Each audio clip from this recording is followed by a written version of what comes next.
भारत माता की, भारत माता की, भारत माता की। माझ्या प्रिय सोलापूरकरांना अतिशय मनापासून नमस्कार करतो। जय जय रामकृष्ण हरी। सोलापूरचे ग्रामदैवत श्री सिद्धेश्वराच्या चरणी मी नतमस्तक होतो। भगवान विठ्ठल और जगतगुरु बसवेश्वरा की इस धरती का ये आशीर्वाद छत्रपति शिवाजी महाराज की ये धरती पर ये जन सैलाब,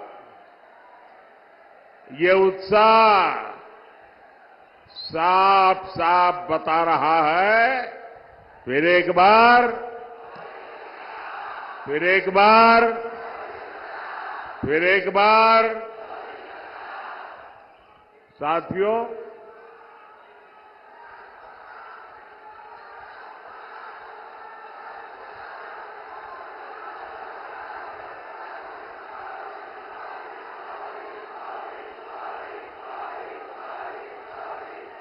साथियों, ये सोलापुर का प्यार देखिए। ये 2024 में मैं दूसरी बार आपके पास आया, लेकिन साथियों, जब जनवरी में आया था तब कुछ लेकर के आया था। आपके हकों को पूरा करने के लिए आया था, कुछ देने के लिए आया था। लेकिन आज मैं आपसे कुछ मांगने के लिए आया हूं, और मांगने के लिए इसलिए आया हूं कि आगे मैं बहुत कुछ देना चाहता हूं। और मुझे धन दौलत नहीं चाहिए, मुझे यश कीर्ति नहीं चाहिए, मुझे आपके आशीर्वाद चाहिए। और मैं आपसे आशीर्वाद मांगने के लिए आया हूं। साथियों, इस चुनाव में आप अगले 5 वर्ष के लिए विकास की गारंटी को चुनेंगे। दूसरी ओर वो लोग हैं जिन्होंने 2014 से पहले देश को भ्रष्टाचार, आतंकवाद और कुशासन के गर्त में धकेल दिया था। अपने कलंकित इतिहास के बाद भी कांग्रेस फिर से देश की सत्ता हथियाने का सपना देख रही है। इन्हें अंदाजा ही नहीं कि पहले 2 चरण के चुनाव में ही इंडी अगाड़ी का डिब्बा गोल हो चुका है। भाइयों बहनों, एक और आपका ये सेवक मोदी सर झुका करके आपके पास आता रहता है। आपने 10 साल तक मोदी को परखा है, उसके एक एक कदम को देखा है, उसके एक एक शब्द को नापा है। आप मोदी को भली भांति जानते हैं। दूसरी ओर इंडी अगाड़ी में नेता के नाम पर महायुद्ध चल रहा है। अब मुझे बताइए भाई, इतना बड़ा देश जिसका नाम तय नहीं है, जिसका चेहरा पता नहीं है, क्या इतना बड़ा देश उनके हाथ में आप दे सकते हैं क्या? कोई गलती से भी दे सकता है क्या? भाइयों बहनों, ये लोग इन दिनों सत्ता हथियाने के लिए देश तो बंटवारे करते ही रहे हैं। अब एक नया फॉर्मूला लाए हैं। ये फॉर्मूला लाए हैं 5 साल में 5 पीएम, हर वर्ष 1 पीएम। वो जितना खजाना लूटना है लूटेगा, फिर दूसरे साल दूसरा पीएम, फिर वो लूट करेगा, तीसरे साल तीसरा पीएम, चौथे साल चौथा पीएम, 5वें साल 5वां पीएम। क्यों भाई? और यहां नकली शिवसेना वाले क्या कहते हैं मालूम है? ये नकली शिवसेना वाले तो कह रहे हैं कि उनके यहां तो पार्टी में पीएम पद के लिए ढेर सारे लोग हैं। और उनके एक बड़बोले नेता ने तो कह दिया, हम 1 साल में 4 पीएम बनाए तो उसमें भी क्या जाता है? आप मुझे बताइए, 5 साल 5 पीएम जैसे फॉर्मूला से इतना बड़ा देश चल सकता है क्या? जरा मन से बताइए ना, मुझे पता चले। चल सकता है क्या? कभी भी उस दिशा में हम जा सकते हैं क्या? नहीं चल सकता ना। लेकिन उन्हें अब यही एक रास्ता बचा है सत्ता हथियाने का, क्योंकि उन्हें देश नहीं चलाना है, उन्हें आपके भविष्य की चिंता नहीं है, उन्हें तो मलाई खानी है, मलाई। भाइयों और बहनों, ये हमारा महाराष्ट्र सामाजिक न्याय की धरती है। इस धरती ने ज्योतिबा फुले, सावित्रीबाई फुले, बाबा साहब आंबेडकर के रूप में ऐसी महान संतानें दी हैं जिन्होंने समाज के सबसे कमजोर वर्गों को ताकत दी, प्रेरणा दी। आपने कांग्रेस के 60 साल का शासन भी देखा है और आपने मोदी के 10 साल का सेवा काल भी देखा है। पिछले 10 वर्षों में सामाजिक न्याय के लिए जितना काम हुआ, उतना आजादी के बाद इसके पहले कभी नहीं हुआ था। भाइयों और बहनों, कांग्रेस ने अपने 60 वर्षों में जो उनको सत्ता भोगने का अवसर मिला था, एससी, एसटी, ओबीसी वर्ग के हर हक को रोकने का निरंतर प्रयास किया। और उसके पीछे उनकी फिलॉसफी थी। उनकी फिलॉसफी ये थी कि इनको ऐसे ही रहने दो ताकि वो हमारे आश्रित रहे और जब चाहे तब हम उनसे जो वोट चाहिए वो लेते रहे। जानबूझ करके ऐसा किया। लेकिन मोदी का तो आपका दिल का नाता है, दिल का। और इसलिए 10 वर्षों में हमने सच्चे सामाजिक न्याय पर अभूतपूर्व बल दिया है। और मैंने एक बार कहा था सोलापुर में, मेरे यहां अहमदाबाद में जो मिल मजदूर थे उसमें हमारे पद्मशाली समाज के लोग बहुत थे। और कोई हफ्ता मेरे जीवन में ऐसा नहीं गया होगा कि मुझे किसी न किसी पद्मशाली परिवार ने भोजन न कराया हो। और एक प्रकार से मैं उनका नमक खा करके बड़ा हुआ हूं।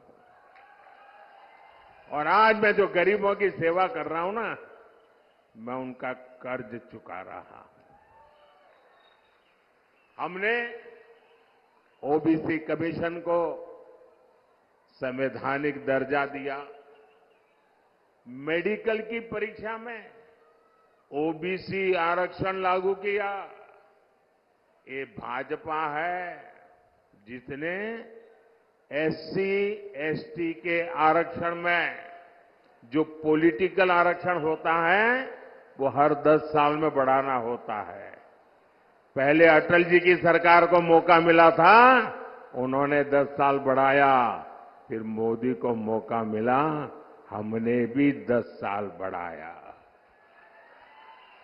हमने किसी का भी हक छीने बिना न दलित का हक छीना, न आदिवासी का हक छीना, न ओबीसी का हक छीना, लेकिन सामाजिक न्याय के उत्तम व्यवहार को लेते हुए हमने जो सामान्य वर्ग के गरीब लोग हैं, उन सामान्य वर्ग के गरीब लोगों को न्याय देने के लिए 10% आरक्षण उनको भी दिया। और देश में कोई आग नहीं लगी, पुतले नहीं जले। इतना ही नहीं, इस देश के सभी दलित नेताओं ने उसका भरपूर जोश स्वागत किया। हमारा सामाजिक न्याय का तरीका समाज में विभेद पैदा करने का नहीं है, समाज को जोड़ने का है। आज देखिए, मेडिकल की, इंजीनियरिंग की पढ़ाई में हमने एक बड़ा क्रांतिकारी निर्णय किया है। आज कुछ लोगों को वो जरा मजाक लगती होगी, लेकिन हमने तय किया है, मुझे अब गरीब मां का बेटा भी डॉक्टर बनाना है, गरीब मां की बेटी को भी डॉक्टर बनाना है, मुझे गरीब मां के संतानों को इंजीनियर, डॉक्टर, बड़ी बड़ी पदों पर ले जाना है। लेकिन क्या हर गरीब के नसीब में इंग्लिश मीडियम में पढ़ना संभव है क्या भाई? क्या हर बच्चा इंग्लिश मीडियम में पढ़ सकता है क्या? अगर वो मराठी मीडियम में पढ़ता है तो उसका गुनाह क्या है? ये ऐसे लोग सरकार चलाते थे। अगर आप मराठी मीडियम में पढ़ते हैं तो आपके लिए भविष्य के लिए ताले लगे जाते थे। मोदी ने सामाजिक न्याय के लिए कह दिया, अब डॉक्टर बनना है तो भी मराठी भाषा में बन सकते हो, इंजीनियर बनना है तो भी मराठी भाषा में बनकर सकते हो, अंग्रेजी नहीं आएगी तो भी आप देश चला सकते हो। भाइयों बहनों, ये मोदी का सपना है। साथियों, कांग्रेस कभी नहीं चाहती थी कि देश में दलित, आदिवासी और ओबीसी लीडरशिप देश का नेतृत्व करे। ये वही कांग्रेस है जिसने डॉक्टर बाबा साहब आंबेडकर से लेकर के बाबू जगजीवन राम जी तक हर दलित नेता का अपमान किया। बाबा साहब को भारत रत्न भी तब मिला जब बीजेपी से सहयोग के केंद्र में कांग्रेस विरोधी सरकार चलती थी। भाजपा का हमेशा प्रयास रहा है कि एससी, एसटी, ओबीसी को ज्यादा से ज्यादा प्रतिनिधित्व मिले। 2014 में आपने प्रचंड बहुमत दिया तो एनडीए ने दलित के बेटे को देश का राष्ट्रपति बनाया। 2019 में जब आपने फिर से एक बार हमें प्रचंड जनादेश दिया तो हमने देश के इतिहास में पहली बार एक आदिवासी बेटी को भारत के राष्ट्रपति के रूप में आज प्रस्तावित किया। भाइयों बहनों, मुझे गर्व है, आजादी के बाद पहली बार हुआ है। आजादी के बाद पहली बार ये दशक ऐसा आया है कि आज विधायकों की संख्या देख लीजिए, सांसदों की संख्या देख लीजिए, पूरे देश में एमएलए हो, एमएलसी हो, एमपी हो, लोकसभा हो, राज्यसभा हो, एससी, एसटी, ओबीसी सबसे ज्यादा भाजपा के चुन करके आते हैं। आज केंद्रीय मंत्रिमंडल में 60%, 60% इन्हीं वर्गों से आए हुए लोग केंद्र के मंत्री हैं और देश को नई ऊंचाई पर ले जा रहे हैं। आज कांग्रेस और इंडी अगाड़ी वाले ओबीसी प्रतिनिधित्व के नाम पर झूठ फैला रहे हैं। असल में इन लोगों की खुद की सच्चाई देश के सामने आ गई है और इससे ये बौखलाए हुए हैं, परेशानी हो रही है। आपने देखा होगा पूरे चुनाव में कि इंडी अगाड़ी के जितने लोग हैं उनके भाषण का मुद्दा क्या है? देश का कोई मुद्दा है? सिर्फ और सिर्फ मोदी को रोज नई गाली देना। पूरी डिक्शनरी उन्होंने खोल के रख दी है। नई नई गालियां रोज निकालते रहते हैं। अरे भाई, कुछ देश के लिए तो बोलो। नहीं, उसके पास विजन नहीं जी। हमारे पास विजन भी है और ये जीवन भी है विजन के लिए, खपाने के लिए। साथियों, दशकों तक कांग्रेस ने एससी, एसटी, ओबीसी के साथ जिस तरह से विश्वासघात किया, उससे ये सभी कांग्रेस और इंडी अगाड़ी से पूरी तरह छिटक चुके हैं। इस वजह से कांग्रेस और इंडी अगाड़ी वाले बुरी तरह बौखला गए हैं। इसलिए लोग लगातार झूठ फैला रहे हैं। संविधान बदल देंगे, आरक्षण खत्म कर देंगे। मैं पहले ही कह चुका हूं कि अगर आज खुद बाबा साहब आंबेडकर चाहे तो बाबा साहब आंबेडकर भी आरक्षण खत्म नहीं कर सकते हैं। मोदी का तो सवाल ही नहीं उठता है। और अगर हमारी सरकार की नीयत उसमें कहीं पर भी खोट होती, मेरा 5 साल का रिकॉर्ड देख लीजिए, 5 साल में भी 2019 से 2024 आज भी मोदी के पास जितने वोट चाहिए है, लेकिन ये रास्ता हमें मंजूर नहीं है। सैकड़ों सालों के साथ जिनको अन्याय हुआ, हमारे पूर्वजों ने पाप किए होंगे, मेरे लिए ये प्रायश्चित का अवसर है और इसलिए आरक्षण को जितनी ताकत मैं दे सकता हूं, मैं देने के लिए कमिटेड हूं। मैं आज देश से अधिक सीटें इसलिए मांग रहा हूं ताकि कांग्रेस और इंडी गाड़ी के लोग, जब दलित उनके हाथ से निकल गए, आदिवासी उनके हाथ से निकल गए, ओबीसी उनके हाथ से निकल गए, ये बहुत बड़ी मात्रा में विजयी होकर के बीजेपी के साथ आते हैं, तब उन्होंने तय किया है और प्रयोग भी शुरू कर दिया है। एससी, एसटी, ओबीसी के आरक्षण में लूट मारने का, और वो माइनॉरिटी को देना चाहते हैं। भाइयों बहनों, मुझे इसलिए ताकत चाहिए कि मैं कांग्रेस के आपके खिलाफ जो षड्यंत्र है उसको देश में कहीं पर भी करने न दो। कर्नाटका में उन्होंने खेल खेला है। आरक्षण का बहुत बड़ा हिस्सा माइनॉरिटी को देने का खेल खेला है। ये मैं होने नहीं दूंगा, और इसलिए आपसे मैं आशीर्वाद मांगने आया हूं, मोदी को मजबूत करो। साथियों, कांग्रेस के 60 वर्षों के राज में देश में सबसे ज्यादा एससी, एसटी, ओबीसी परिवार ही, उन्हीं के सबसे ज्यादा हाल खराब रहे। आप अपने गांव में देख लीजिए, अगर गांव के बाहर झुपड़ी में रहना पड़ता है, कौन है? हमारे एसटी समाज के लोग हैं। मुसीबत में जीना पड़ता है, कौन है? हमारे एसटी समाज के हैं। तकलीफों में जीना पड़ता है, कौन है?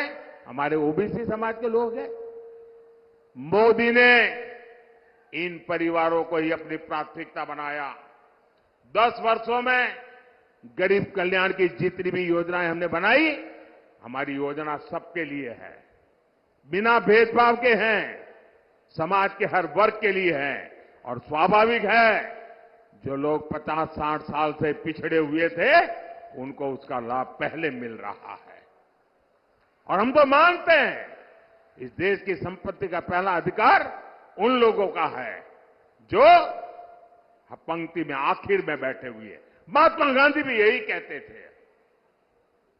मुफ्त राशन हो, मुफ्त इलाज हो, पक्के घर हो, शौचालय हो, बिजली हो, गैस हो, पानी हो, ये सब कुछ सबसे ज्यादा वंचित समाज को जरूरत थी, और वंचित समाज की वो आकांक्षाएं आजादी के इतने सालों के बाद आपका सेवक मोदी पूरी कर रहा है। भाई, वहां वो सज्जन तस्वीर लेके आए हैं, मैंने तस्वीर देख लिया। बैठिए, पीछे आप लोगों को परेशान कर रहे हैं। आपका मैं बहुत आभारी हूं, आपके प्यार के लिए, लेकिन औरों को परेशान मत करो भाई। एससी, एसटी, ओबीसी परिवारों को इन योजनाओं से जोड़ने के लिए हमारी सरकार घर घर पहुंची है, गांव गांव पहुंची है। साथियों, कांग्रेस ने 100 से ज्यादा देश के जिलों को ही पिछड़े घोषित करके उनको अपने हाल पर छोड़ दिया था। इन जिलों में सबसे ज्यादा एससी और एसटी परिवार के लोग रहते हैं।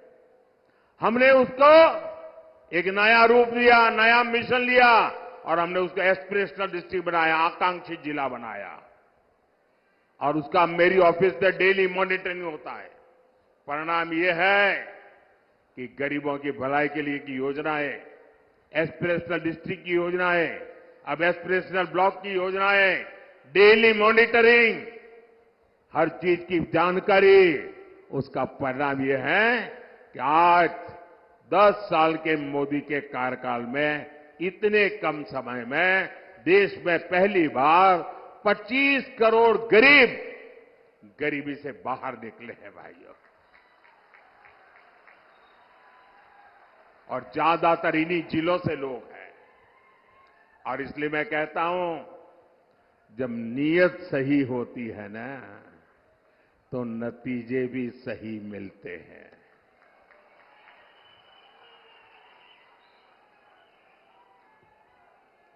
साथियों, भाजपा का सामाजिक न्याय का एक और उदाहरण वाइब्रेंट विलेज प्रोग्राम भी है। अगर मोदी की नजर कांग्रेस की तरह सिर्फ वोट बैंक पर होती, तो सीमा के जो गांव है, जिनको ये लोग आखिरी गांव कहते थे, मैं उनको सबसे पहले कहता हूं गांव। दुनिया के किसी को देश को एंट्री होना है ना, सूरज की पहली किरण भी वहीं आती है जी। और सूरज डूबता है तो आखिरी किरण भी वहीं से वो आती है। गांव के लिए वाइब्रेंट विलेज प्रोग्राम क्यों चलता है? वहां तो वोटर ही नहीं है, इन्हें वोटर है। लेकिन मेरे लिए वोटर मायने बाद में रखता है, पहले वो मेरे देश का नागरिक है। मेरे देश का 140 करोड़ नागरिक में से एक है वो मेरी सीमा का प्रहरी है। अगर मोदी की नजर कांग्रेस की तरफ सिर्फ वोट बैंक पर होती तो 24,000 करोड़ रुपए की पीएम जनमन योजना बना करके आदिवासियों में भी जो सबसे पिछड़ी जनजातियां हैं उनके लिए अलग से योजना न बनाता और उनके कल्याण के लिए काम न करता। ये वोटर ज्यादा नहीं है, संख्या कम है, लेकिन मेरे देश के आखिरी व्यक्ति को भी मैं मजबूत बनाना चाहता हूं। हमने विश्वकर्मा योजना लाए, जिनके हाथों में सामर्थ्य है, जिनकी उंगलियों में सामर्थ्य है, ऐसे देश में लाखों लोग हैं। ऐसे मेरे विश्वकर्मा साथी एससी समाज में, एसटी समाज में, ज्यादातर ओबीसी समाज है। 60 साल में कांग्रेस ने कभी पूछा नहीं। मोदी ने पहली बार इन साथियों के लिए 13,000 करोड़ रुपए की पीएम विश्वकर्मा योजना बनाई है। भाइयों और बहनों, गरीब कल्याण की इन योजनाओं का सबसे अधिक लाभ एससी, एसटी, ओबीसी परिवार की हमारी माताओं बहनों को हुआ है। शौचालय के अभाव में, सैनिटरी पैड्स के अभाव में ज्यादातर हमारी बेटियां स्कूल छोड़ देती थी। अब मोदी ने यह समस्या दूर कर दी है। बिना गारंटी के मुद्रा लोन पाने वाले 50% से ज्यादा लाभार्थी एससी, एसटी, ओबीसी है। इनमें से 70% लोन हमारी माताओं बहनों को मिला है। ये जो हमारी खादी है ना, खादी स्वतंत्रता आंदोलन की निशानी है। और तो मैं तो कहता हूं, आजादी के पहले लोग कहते थे और आजादी के बाद क्या, तो मैं तो एक वाक्य में कहता हूं, पहले khadi for nation, now khadi for fashion. Congress ने तो उस खादी को भी बर्बाद कर दिया था। खादी के काम में भी बड़ी संख्या में हमारे यही समाज के लोग हैं जो अति वंचित लोग हैं। मोदी ने खादी को फिर से जीवंत कर दिया। साथियों, कांग्रेस ने तो बाबा साहब के संविधान को जम्मू कश्मीर में लागू नहीं होने दिया था। आर्टिकल 370 बनाकर कांग्रेस ने देश के संविधान का अपमान किया था। एनडीए सरकार ने, मोदी ने 370 हटाई तो सामाजिक न्याय का अधिकार जम्मू कश्मीर में हमारे जो लोग हैं उनको मिला। पहली बार उनको एससी, एसटी, ओबीसी और महिलाओं को वहां अधिकार मिला है, उनको आरक्षण मिला है। भाइयों बहनों, ये है सामाजिक न्याय का मोदी का ट्रैक रिकॉर्ड। इसलिए पूरी इंडिया आघाड़ी बौखलाई हुई है। साथियों, सामाजिक न्याय का एक और तरीका आधुनिक इंफ्रास्ट्रक्चर का निर्माण भी है। कांग्रेस ने बरसों तक गांवों और शहरों में खाई बनाकर रखी, कुछ ही शहरों के विकास पर फोकस किया। एनडीए सरकार देश के हर कोने के विकास के लिए प्रतिबद्ध है। एक क्षेत्र पंढरपुर यात्रा से जुड़े श्रद्धालुओं का तीर्थ है। यहां तो तुलजा भवानी ने छत्रपति शिवाजी महाराज को अपना आशीर्वाद दिया था। 10 साल में हमने पंढरपुर की रेलवे कनेक्टिविटी के लिए सैकड़ों करोड़ रुपए खर्च किए। पुणे फलटण रेल मार्ग जो 23 साल से अटका पड़ा था, हमने उसको पूरा कराया। हमने सोलापुर हैदराबाद, सोलापुर सांगली, सोलापुर बीजापुर ऐसे कई महामार्ग के काम शुरू किया। सोलापुर को तो महाराष्ट्र की पहली वंदे भारत ट्रेन भी मिली है। शक्तिपीठ महामार्ग से समुद्री महामार्ग जैसे हाईटेक सड़कों के काम भी हो रहे हैं। इन विकास कार्यों के कारण इस क्षेत्र में श्रद्धालुओं की संख्या में 4 गुना की बढ़ोतरी हुई है। अब हमारे वारकरी भाई बहनों के अलावा दूसरे राज्यों से भी बड़ी संख्या में श्रद्धालु आ रहे हैं। यहां युवाओं के लिए आस्था और पर्यटन से जुड़े नए अवसर बन रहे हैं। साथियों, आज महाराष्ट्र में एकनाथ शिंदे जी, देवेंद्र फडणवीस जी और अजित पवार जी की सरकार आपके लिए दिन रात मेहनत कर रही है। मेरा अनुरोध है, 7 मई को आप मेरे नौजवान साथी राम सतपुते जी को भारी संख्या में वोट दे। राम सतपुते जी सोलापुर के विकास के लिए एक मजबूत कड़ी बनकर के काम करेंगे। और जब आप कमल पे निशान पर बटन दबाओगे ना, तो आपका वोट सीधा सीधा मोदी को मिलेगा।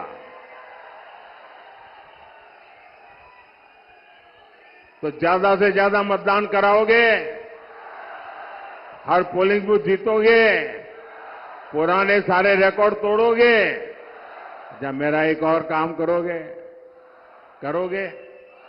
यहां से अपने परिचितों को जाकर के मिलना, उनके घर जाना, उनको कहिएगा कि मोदी जी सोलापुर आए थे, आपको प्रणाम भेजा है। मेरे प्रणाम पहुंचा देंगे। मेरे साथ बोलिए भारत माता की, भारत माता की जय श्री राम, जय श्री राम।